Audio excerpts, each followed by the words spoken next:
the revenue that the people of this city are giving to the Lahore Development Authority is being spent on a particular class of society and not on the actual people who are suffering. If you remove a historical building from an area, it has an impact on how society had structured itself around that history. Have you ever heard of a property in any posh area being acquired for any particular purpose? Whenever you hear about land acquisition, it is always where the underprivileged are. No one attempts to acquire land in model town. Welcome to another installment of Front Seat to Climate Change. Today we wanted to talk about public interest in regards to climate change and environment. And we have a guest who is both a social activist and an academic with a strong interest in environmental issues. Welcome to the show, Fahad. Thank you for having me. Yeah. So Fahad and I actually went to the same school and university as well, and one interesting thing about our school was it had the biggest mango trees in the city. Yeah. So those were planted some 200 years ago, and it's been a while since we were on the campus, but recently they've been chopping down the trees and expanding structures. So that, as a environmentalist, constantly bothers you now. One of the things that I loved about that school was the amount of green space it had, the amount of green cover it had. I mean, you had shades anywhere you wanted to, lie down in. Yeah, there was a Thandi Sadak inside the campus. The school, exactly. And one of it's like a personal anecdote. Like, you see these big trees, and I can't even imagine the size of them, but like huge trunks, and you imagine that you were in 4th, 5th class. They teach us that trees, when you cut them down, they're like circles inside, and it records the age and everything. And you imagine that these trees are here, so each little millimeter is some sort of memory attached to that space. And when you chop them down, it's not just a lot of the environment that's going to be impacted, but also you're removing the imagination associated with that place. So interestingly, this is slightly a technical point, but the way environment is defined under our laws, it includes the human condition associated with land and all. So the way, let's say, the Environmental Protection Act would define environment is that you have standard things like air, water, land, living organisms, biodiversity, etc., but it'll also say all social and economic conditions impacting human life. That's also something that is legally defined as being environment here. So your point is perfectly valid, that there are memories, there is a history associated with these things which we may not historically regard them as being part of the environment, but they're an intrinsic and legal part of it. Yeah. So whenever you remove any such thing, even if you remove a historical building from an area, it has an impact on how society had structured itself around that history of that particular. And this, this really brings me to our today's topic, and I want to discuss, in technical terms we call it land use change, but it's simply what was on the land at once upon a time will not be there, and there are certain regulations that govern that mechanism. We have those laws as well all around the world, but I want to touch on that. If, for example, we're sitting in Lahore or any other big city in Pakistan, what sort of mechanism governs that? Do we have like a strong sort of legislation? Is it one of those building codes? What sort of really guides people how to do it? So there are two ways that essentially happens here. One is that for larger cities like Lahore or Rawalpindi or Multan, we have statutory provincial level regulatory bodies such as the Lahore Development Authority or the Rawalpindi Development Authority or even the Multan Development Authority for that matter. Now, these entities have been created by provincial laws. They are not elected representatives of the people.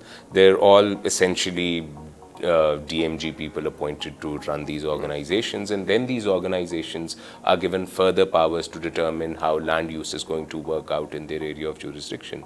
So, for example, LDA will decide how you convert the usage of a land from one particular to another. For example, if you want to use residential land for commercial purposes, agricultural land for industrial purposes, etc., etc., LDA, the Lahore Development Authority, is an entity that you will go to, and they will have their own land use rules, which are notified and which we are supposed to be aware of, on how that process is going to work out. They can also have something called a master plan. For example, Lahore has a master plan, Multan has a master plan, Rawalpindi has a master plan, that this is how we envisage the city developing in X number of years from now.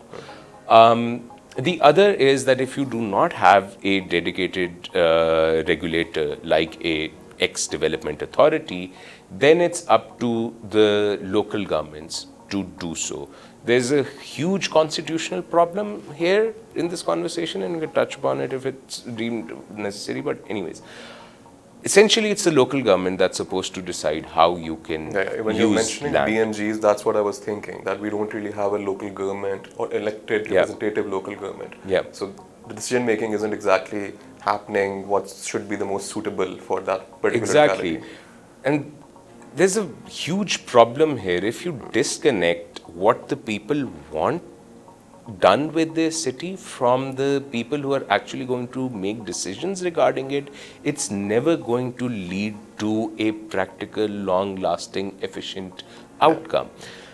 The problem is even more glaring in our country, where our constitution under Article 140A, for example, would say that the provincial governments need to devolve all financial administrative powers to the elected representatives of the people in the form of an elected local government. But that's something that's never really been historically allowed to flourish here. Some of the, for example, most notable things that some of the things that give Lahore its identity. For example, China Chalk has an identity. People associate a lot of, when you associate a lot with it, किसी को रास्ता चाहे समझाना हो या वैसे ही कोई historical monument करीब बताना हो, you say कि go to China Chalk. मुझे इससे नैरो नहर याद आ गया, नैरो नहर याद आ कनाल रोड का. So interestingly, all of these sort of iconic historical places are either pre-partition or were done during the elected local government's times in the 1960s and the 70s, when you did have elected local governments here.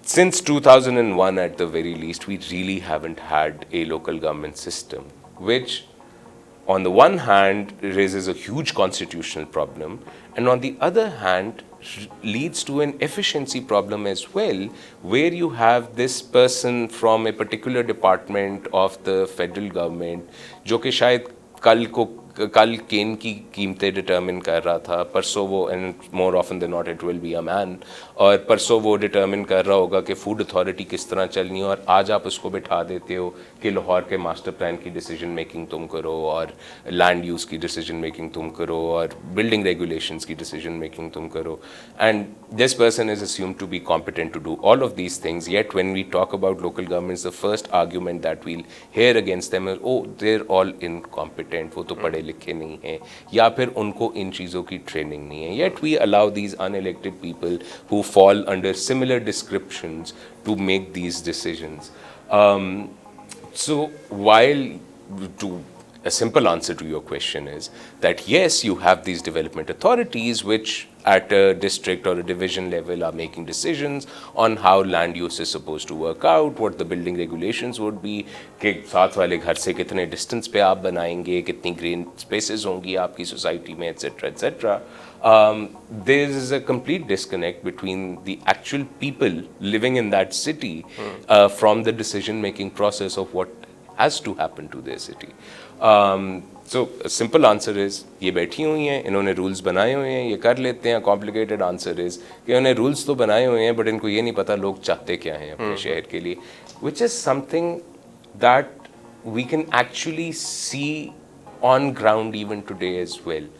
For a city where the majority of people who travel across it every single day do not have access to private motor vehicles, all of our projects, all of our developmental, infrastructural, roadwork projects are geared towards ensuring that a car does not spend an unnecessary amount of time on a traffic signal, completely forgetting the fact that majority population तो उस गाड़ी में बैठी ही नहीं हुई, जिसको आप streamline करने के लिए you're making signal free corridors and all of this. Yet the revenue that the people of this city are giving to the Lahore Development Authority, or even the Cantonment Board for that matter, is being spent on a particular class of society and not on the actual people who are suffering mobility issues in this city due to a severe lack of a robust public transport system. And they don't really have an avenue where they can go and complain about it. This is why we have projects like the Ravi Urban Development Authority. Now we also have a central business, but these are like only limited to Lahore. I'm hearing vast stories, like areas in Gujarat getting, because the ex-CM who had like a short stint, but he got a separate expressway approved to connect the motorway through his land, and the land around it now knows the property values are going up. So there's this whole idea that the state is also acquiring land to benefit a certain private class. Now, technically, those getting the benefit are also public. As you mentioned, they're not members of the unprivileged classes. That's where the problem is. Not whether they're part of the public, but whether they're the privileged. If they're the privileged to begin with, I mean, for example, have you ever heard of a property in Gulberg getting acquired? For whatever reason. Have you ever heard of a property in any posh area being acquired for any particular purpose? Whenever you hear about land acquisition, it is always where the underprivileged are. No one attempts to acquire land in model town. Now, also because we've touched on the Urban Development Authority, now Ravi is a certain part of this city and also beyond the city that is an ecosystem on its own. And at a certain point, maybe 300, 400 years ago, before the canals were really inbuilt in the system, it used to be those rock forests. We still have a little bit patches of it around the river as well. Then it got converted to all agricultural land, and that's still green space. Maybe 2 months in the year it's all fallow, so there's nothing there, but still green space. And environmentally and from a perspective of climate, that stores a lot of carbon. So when the courts hear these matters, and this matter went to court, there's still a stay on it from the Supreme Court. When these matters go to court, do we have arguments like what is going to replace this land will have consequences for the public, or is it just that the structure might house a certain amount of people? Because whatever is going to come after the land use change will have its own environmental consequences, and that's what we've seen throughout our cities. It's not that we have destroyed a very big chunk of green spaces, but whatever chunk that we've taken, we've replaced it with concrete.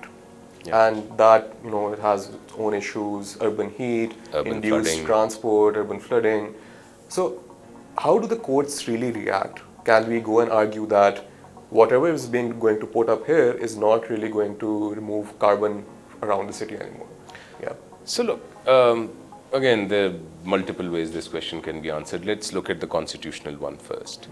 The Constitution, the way it empowers our courts, is not structured in a manner where our courts should be deciding these questions to begin with. First and foremost, I should not need to go to court if I'm not okay with the Ravi Riverfront Urban Development Project. I should have my local government representatives to whom I can go and say, look, what's happening on my land? How are you allowing this to happen? Or here are my reservations on what you are attempting to do. Unfortunately, since we don't have that, the only other option we are left with is to go to courts. Now, courts come with their limitations. There are certain factors or matters or questions that the court would want to avoid because they are highly subjective in nature. So, for example, while there may be no cavil with the proposition that concretization leads to urban warming, it leads to urban flooding, it leads to water table depletion, it leads to several other environmental adverse effects. But it's a judge who may have been hearing a case regarding a service matter 5 minutes ago and has a banking case to listen to 10 minutes later, and has a मेरे घर की दीवार गलत गिराने आ रहे हैं 15 minutes later, and 20 minutes later is hearing a family dispute between scorned husband and wife. that person is not sitting in a situation where their mind is geared towards dealing with these complex questions on a regular basis. Plus, a court is bound by whatever the law has to say on that subject. It cannot replace the law, the express words of the law which we've already established is coming from a particular class in this particular country. That court is sort of bound by the limitations of that law. So, you mentioned since we're talking about the Ravi Riverfront project, I was one of the lawyers who filed public interest petitions against that particular project, which led to the High Court cancelling it. Now, one of the primary arguments that we raised in that particular case, because we had to stay within the bounds of the Constitution and the law, was you can't have an independent statutory provincial level authority such as the Ravi Urban Development Authority or RUDA to come in and make such monumental changes to my land without giving me an opportunity to have a local government where I can have a say, where I, as a stakeholder, am taken on board before deciding what happens to my land.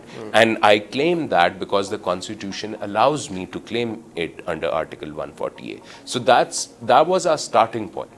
Our starting point wasn't that it's going to be environmentally hazardous, because well, that's a losing argument to begin with in court, because I'm so far into subjectivity there that a court will not want to touch that matter. So I had to come in, we had to, in that particular litigation, had to come in through the law. Another petition, for example, that was filed questioned the formulation of the environmental impact assessment for that project by saying that, look, this is made by someone who's not accredited in accordance with provincial rules to make EIAs. So you had to sort of hook yourself onto something within the law. The environmental argument is something that happens as a by the way. This is also a problem with this particular project. So as a by the way, an argument was raised that, look, we have a national adaptation plan, we have an agricultural policy, we have XYZ policies, and those policies say that, food security is going to be a big issue in the country, and this is something that the state should actively be working towards eradicating. And here we have a project which is intending to repurpose 107,000 acres of land, of which, even by the government's own calculations, 77,000 and some acres are agricultural lands where there's active produce being taken out every few months and being distributed around the cities neighboring that area. That came in as a by the way. How does this fall in the general, food security argument that the state is trying to make? It wasn't a primary argument. It could not have been. Our secondary argument, this wasn't even a secondary argument, for example. Our secondary argument was calling in question the Land Acquisition Act itself, saying that, look, this is an outdated law. We should be moving towards other interpretations of how land acquisition could be. So this environmental argument came in much later, a distant third. And honestly, in my experience, for the past 12 years or so, I've been involved in a lot of environmental litigation here in Pakistan, Lahore in particular. No project has ever been stopped because it harms the environment, because that's not an imperative in that sense. Plus, courts then are bound by technicalities कि ओ पहले आप environmental tribunal के environmental protection authority के पास गए, फलाने जगह पे पहले आपने एतराज़ उठाया, अगर नहीं उठाया, then I as the High Court am not going to immediately jump into it and start passing orders left, right, and center.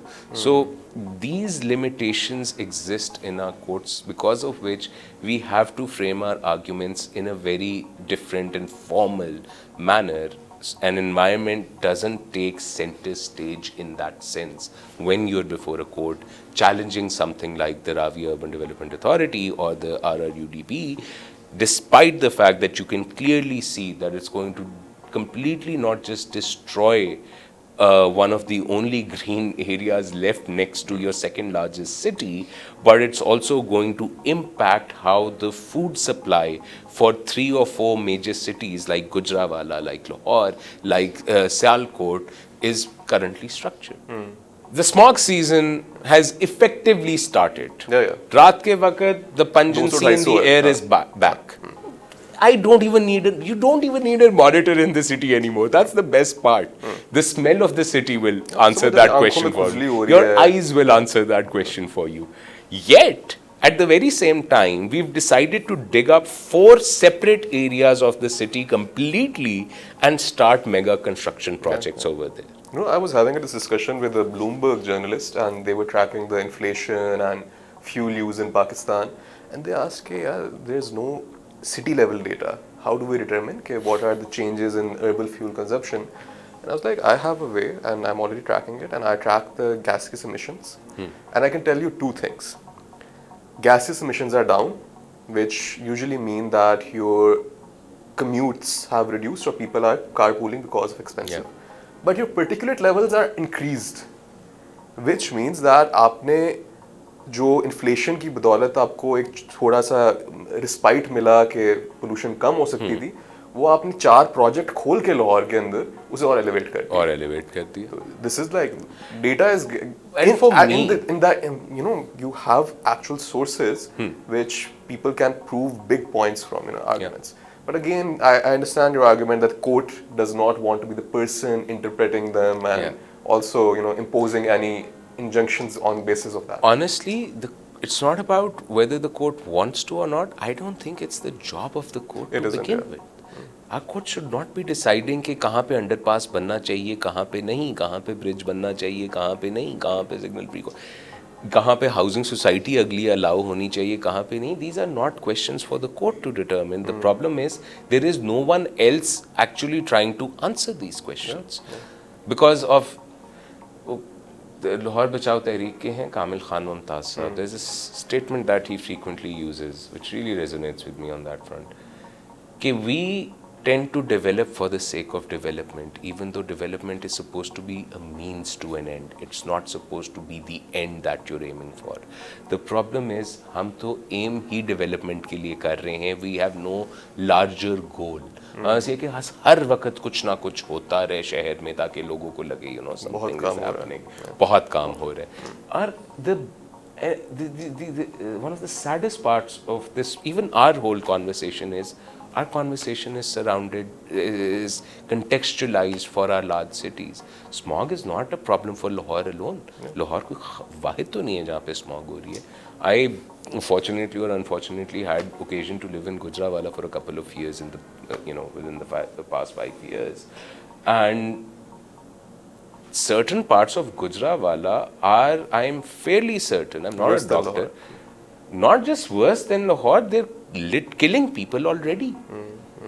Murid ke is very bad. There was this one particular morning, and the irony of it all was that I was coming for an environmental case to Lahore from Gujranwala, and I took the Sialkot bypass to get to Lahore from Gujranwala. And there was this steel scraps factory, this was in December, जिसकी incinerator की chimney से धुआं सीधा ऊपर निकल रहा था और सीधा रोड के ऊपर गिर रहा था. There was a line directly from the chimney till the road कि ये पूरा धुआं यहाँ पे गिर रहा है, जिसके अंदर से मैं गुजरा, जिसके अंदर से मैं अपनी ऐसी गाड़ी में गुजरा हूँ जिसमें एसी चल रहा है, जिसका जो फिल्टर है, I am sure that's removing all PM 2.5 content from it, so I am getting relatively clean air. मैं तो बड़ी खुशी खुशी वहाँ से गुजर गया in that sense because I didn't have to suffer the consequences of that particular thing. वहाँ पे बच्चे स्कूल के बैग उठाए पैदल चल रहे थे उसी सड़क के ऊपर, घोड़ा गाड़ियों और खोता रेडियों के ऊपर लोग वहाँ से जा रहे थे, ओपन चिंगचीज़ में लोग जा रहे हैं, वैन्स में लोग जा रहे हैं, साइकिलों पे लोग जा रहे हैं. They don't have that privilege that I had while passing through the same thing. तो शायद मेरी लाइफ एक्सपेक्टेंसी को कोई इम्पैक्ट ना पड़ा हो अपनी ककून गाड़ी के अंदर गुजरने में. But what about those people? You cannot convince me that this is not causing any health issues for these people who are passing essentially through the mouth of a chimney of an incinerator at a scrap factory. You cannot tell me that इसका कोई नुकसान नहीं है इन लोगों को. Here we would like to, wind up now, and Yeah. at the end of each episode, I do this rapid fire with the guest, and I throw 3 particular phrases, and I expect an answer, somewhat relative, like in जो भी दिमाग में है बस बोल देना है. So the first, word is climate change. It's going to kill us here in Pakistan. Number 2 is the Karakoram. It's not going to look the same in 20 years. Someone also said melting, so it's pretty much in the same Exactly. vein, yeah. And the last one is smog. Already Beautiful. talked about it a lot. No, Beautiful. smog is beautiful. Beautiful. We will हम we कहते will हैं use कि- it as an Instagrammable thing. Exactly, romantic मौसम देखें लाहौर. लाहौर कितना खूबसूरत है. It's beautiful. चलें. Thank you so much for joining us, and Thank really you informative for for having me, and I hope it would be informative for everyone who is going to watch this. And till the next episode, thank you for joining us.